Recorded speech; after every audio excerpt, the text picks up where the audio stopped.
I wish I would have listened to my mom. I wish I never would have had sex before marriage. I absolutely wish I didn't.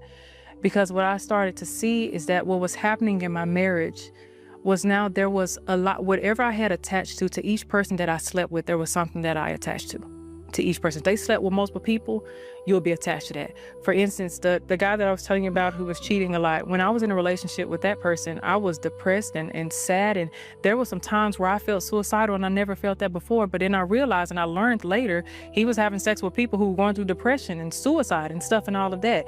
And that was attaching. All of those spirits now were attaching to me. And we don't understand that now we become a collection of these spirits. So now when we go into our marriage, now these spirits are rattled because they're not living the sin that they used to be able to live in freely. Now we're here and they're rattled and they're trying to dismantle what's happening in your marriage, but you are bringing all of this into your marriage. And so there became a time to where the intimacy with me and my husband was fractured because the spirits that I had from previous relationships, and it wasn't like me thinking about nobody or anything like that, but it started to be to where they were coming into my dreams.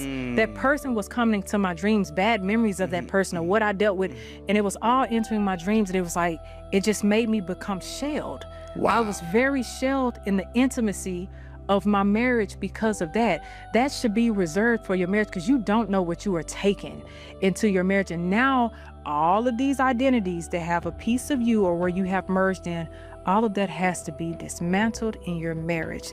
This new form, it's like people may think, yeah, God's giving me a new identity like you were saying earlier. That is not easy because now what I don't realize is that I'm grieving the bits and pieces that I lost by having sex with all of these people. Whoa. I didn't even realize I was still attached to that. But now that grieving is taking place, and you know what it is. When you grieve, you go through the ups and downs of your emotions. And then it starts to become this guilt.